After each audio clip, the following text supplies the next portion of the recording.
भगवान नरसिंह, विष्णु का मनुष्य सिंह अवतार, सृष्टि का परिदृश्य हिंदू धर्म के विशाल सृष्टि चक्र में, जहां समय युगों सतयुग, त्रेता युग, द्वापर युग, कलयुग के रूप में चक्रित होता है, विश्व का संचालन त्रिदेवों ब्रह्मय सृष्टिकर्ता, विष्णु पालनकर्ता और शिव संहारक के द्वारा होता है। भगवान विष्णु अपनी अनंत करुणा के साथ जब भी अधर्म धर्म पर हावी होने लगता है, विभिन्न अवतारों में प्रकट होकर विश्व में संतुलन स्थापित करते हैं। उनके 10 प्रमुख अवतारों दशावतार में नरसिंह अवतार एक भयंकर और विस्मयकारी रूप है, जो भक्तों की रक्षा और दुष्टों के संहार के लिए करुणा और क्रोध का अद्भुत संगम प्रस्तुत करता है। नरसिंह अवतार की कहानी सतयुग में घटित होती है, वह युग जो सत्य और पवित्रता का प्रतीक था। फिर भी इस स्वर्णिम युग में भी अधर्म ने दानवराज हिरण्यकशिपु के रूप में अपनी जड़ें जमाई। यह कहानी न केवल ईश्वरीय हस्तक्षेप की गाथा है, बल्कि प्रहलाद की अटूट भक्ति का भी सशक्त उदाहरण है, जिसने नरसिंह अवतार के अवतरण को प्रेरित किया। हिरण्यकशिपु का उदय, हिरण्यकशिपु का जन्म महर्षि कश्यप और उनकी पत्नी दिति के पुत्र के रूप में हुआ था। वह दैत्य वंश का था, जो अपनी शक्ति और महत्वाकांक्षा के लिए जाना जाता था। अपने भाई हिरण्याक्ष के साथ हिरण्यकशिपु देवताओं, विशेषकर भगवान विष्णु के प्रति गहरी शत्रुता रखता था। हिरण्याक्ष का वध भगवान विष्णु के वराह अवतार द्वारा किया गया था, जब उन्होंने पृथ्वी को समुद्र से बचाया था। अपने भाई की मृत्यु ने हिरण्यकशिपु के मन में विष्णु के प्रति घृणा को और गहरा कर दिया। उसने स्वर्ग पर विजय प्राप्त करने और अमर बनने की ठानी।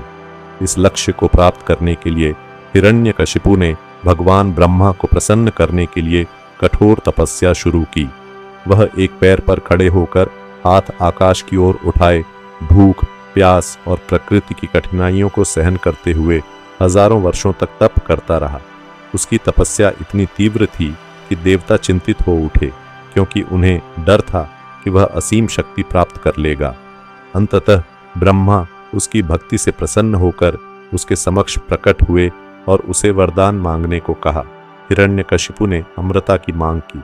ब्रह्मा ने, जो सृष्टि के नियमों से बंधे थे, बताया कि किसी भी नश्वर प्राणी को अमृता नहीं दी जा सकती।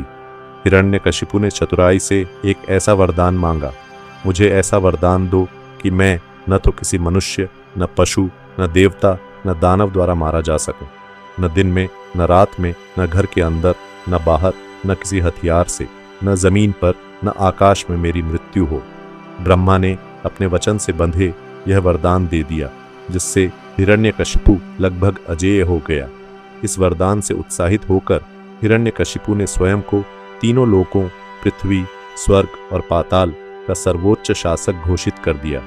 उसने देवताओं को पराजित किया, अर्षियों पर अत्याचार किए और सभी प्राणियों से यह मांग की कि वे उसे ही भगवान के रूप में पूजें। विष्णु के नाम का उच्चारण उसके राज्य में वर्जित था। मंदिरों को नष्ट कर दिया गया, विष्णु की पूजा पर रोक लगा दी गई और चारों ओर भय का साम्राज्य स्थापित हो गया। लेकिन उसके अपने घर में ही एक दिव्य विद्रोह की चिंगारी सुलगने वाली थी। प्रहलाद का जन्म हिरण्यकशिपु की पत्नी कयाधु उस समय गर्भवती थी, जब वह अपनी तपस्या में लीन था। हिरण्यकशिपु की अनुपस्थिति में महान विष्णु भक्त आर्षि नारद ने कयाधु को अपने संरक्षण में लिया। नारद ने, जो अपनी भक्ति और ज्ञान के लिए प्रसिद्ध थे, कयाधु के गर्भ में पल रहे शिशु को भगवान विष्णु की महिमा का उपदेश दिया। वह शिशु, जिसका नाम प्रहलाद रखा गया, जन्म से पहले ही इन उपदेशों को आत्मसात कर चुका था और उसका हृदय भगवान विष्णु के प्रति प्रेम से भर गया। जब प्रहलाद का जन्म हुआ, वह अन्य दैत्य बच्चों से भिन्न था। जहां उसके पिता सत्ता और प्रभुत्व की खोज में थे, वहीं प्रहलाद का हृदय विष्णु भक्ति से ओतप्रोत था। जैसे जैसे वह बड़ा हुआ, उसकी भक्ति और गहरी होती गई। वह विष्णु के नामों का जाप करता, उनके भजन गाता और हर वस्तु में ईश्वर का दर्शन करता। यह भक्ति जल्द ही उसे अपने पिता शक्तिशाली हिरण्यकशिपु के साथ संघर्ष की ओर ले जाएगी। भक्ति और अत्याचार का टकराव हिरण्यकशिपु, जो अब विश्व का निर्विवाद शासक था, अपने पुत्र सहित सभी से पूर्ण निष्ठा की अपेक्षा करता था। उसने प्रहलाद को अपने गुरु शुक्राचार्य के पुत्रों, जो दैत्यों के शिक्षक थे, के पास शिक्षा के लिए भेजा। शिक्षकों ने प्रहलाद को राजनीति, युद्ध कला और अपने पिता की महिमा का पाठ पढ़ाया, लेकिन प्रहलाद शांत मुस्कान के साथ केवल विष्णु की बात करता और अपने सहपाठियों को भक्ति और सांसारिक सत्ता की नश्वरता का उपदेश देता। जब प्रहलाद के व्यवहार की खबर हिरण्यकशिपु तक पहुंची, वह क्रोधित हो उठा। उसने अपने पुत्र को अपने राज दरबार में बुलाया, यह उम्मीद करते हुए कि वह उसे भय और आज्ञाकारिता का पाठ पढ़ाएगा। प्रहलाद, उसने गर्जना की, तू मेरे विरुद्ध क्यों विद्रोह करता है? यह विष्णु कौन है जिसकी तू बात करता है, और तू अपने पिता, तीनों लोकों के स्वामी की बजाय उसकी पूजा क्यों करता है? प्रहलाद शांत और निडर ने उत्तर दिया, पिताजी, भगवान विष्णु सर्वोच्च सत्ता हैं, सृष्टि के स्रोत। वे ही विश्व का पालन करते हैं और उनकी कृपा से ही सभी प्राणी जीवित हैं। आप भले ही विश्व पर शासन करें, लेकिन वे सभी के स्वामी हैं। हिरण्यकशिपु का क्रोध अनियंत्रित हो गया। उसने प्रहलाद की भक्ति को विद्रोह और अपनी सत्ता के लिए चुनौती के रूप में देखा। अपने पुत्र की आस्था को कुचलने के लिए दृढ़ संकल्पित उसने अपने सैनिकों को प्रहलाद को मारने का आदेश दिया। इस तरह शुरू हुआ प्रहलाद के जीवन को समाप्त करने का क्रूर प्रयासों का सिलसिला। प्रहलाद की परीक्षाएं हिरण्यकशिपु का पहला प्रयास था। प्रहलाद को अपने सबसे भयंकर हाथियों से कुचलवाना। विशालकाय हाथी अपने सवारों द्वारा उकसाए गए प्रहलाद की ओर दौड़े, लेकिन प्रहलाद शांतिपूर्वक विष्णु का नाम जपते हुए बैठा रहा। चमत्कारिक रूप से हाथियों के पैर उसे छू भी न सके, मानो कोई अदृश्य ढाल उसकी रक्षा कर रही थी। सैनिक हतप्रभ ने अपनी असफलता की सूचना राजा को दी। अड्डिग हिरण्यकशिपु ने प्रहलाद को जहरीले सांपों के गड्ढे में फेंकने का आदेश दिया। सांप फुफकारे और प्रहार करने लगे, लेकिन उनके दांत प्रहलाद की त्वचा को भेद न सके। उसका हृदय, जो विष्णु के नाम से परिपूर्ण था, भय और हानि से अछूता रहा। इसके बाद हिरण्यकशिपु ने अपनी बहन होलिका को, जिसे अग्नि से न जलने का वरदान प्राप्त था, प्रहलाद को लेकर जलती चिता में बैठने का आदेश दिया। होलिका प्रहलाद को अपनी गोद में लेकर चिता पर बैठ गई, जबकि आग की लपटें चारों ओर भड़क रही थीं। दरबार ने यह अपेक्षा की कि प्रहलाद जल जाएगा, लेकिन जब आग शांत हुई, एक चमत्कार हुआ।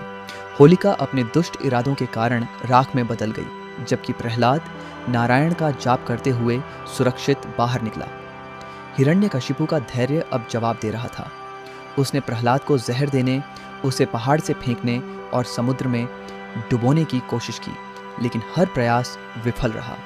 प्रहलाद की विष्णु भक्ति एक अभेद्य किला थी और भगवान की कृपा ने उसे हर खतरे से बचाया। दानवराज अब हताश अपनी शक्ति की सीमाओं पर सवाल उठाने लगा। एक छोटा सा बालक उसका अजेय शासक का विरोध कैसे कर सकता था?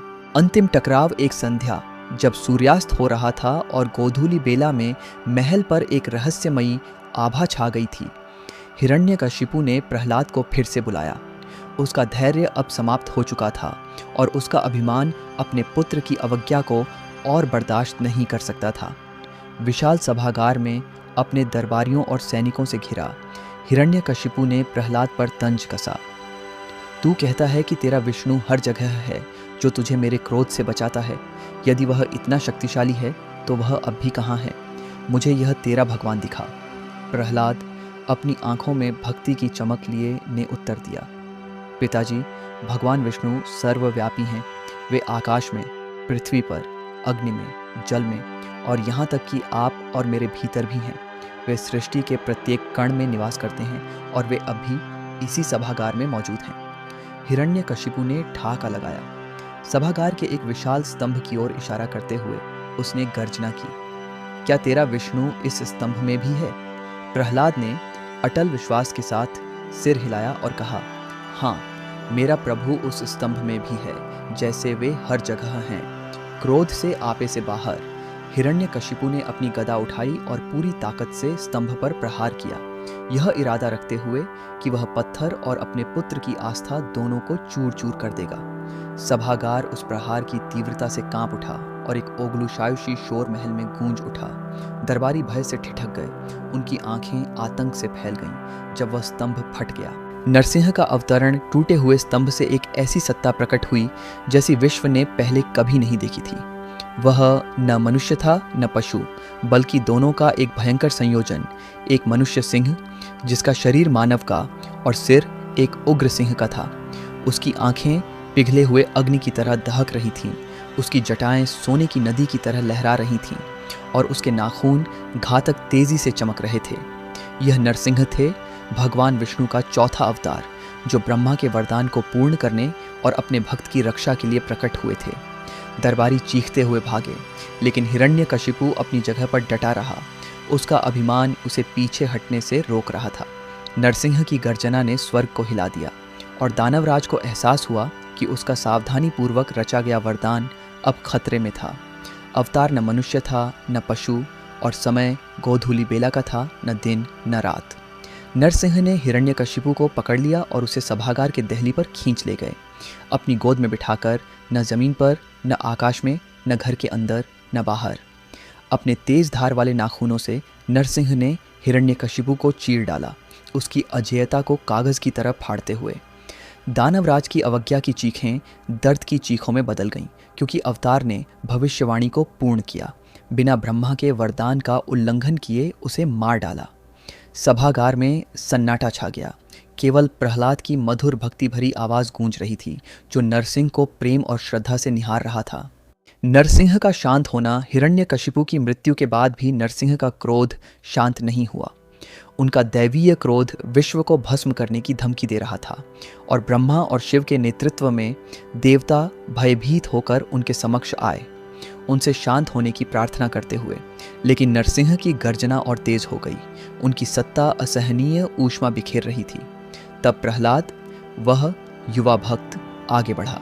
हाथ जोड़कर और हृदय प्रेम से परिपूर्ण उसने विष्णु की महिमा में भजन गाना शुरू किया। हे नरसिंह भगवान, आप अपने भक्तों के रक्षक हैं, करुणा और शक्ति के अवतार। आपका रूप दुष्टों के लिए भयंकर है, लेकिन आपके शरणागतों के लिए आश्रय है। मैं आपको नमन करता हूँ मेरे प्रभु, जिन्होंने मुझे अत्याचार से बचाया। प्रहलाद की मधुर आवाज़ जैसे ही हवा में गूंजी, नरसिंह का क्रोध कम होने लगा। उनका भयंकर सिंह मुख कोमल हो गया और उनकी आंखें, जो पहले क्रोध से दहक रही थीं, अब प्रेम से चमकने लगीं। उन्होंने प्रहलाद को धीरे से उठाया, अपनी गोद में बिठाया और उसे आशीर्वाद दिया। मेरे बच्चे, नरसिंह ने कहा, तुम्हारी भक्ति ने मुझे प्रसन्न किया है। कोई भी वरदान मांगो और वह तुम्हारा होगा।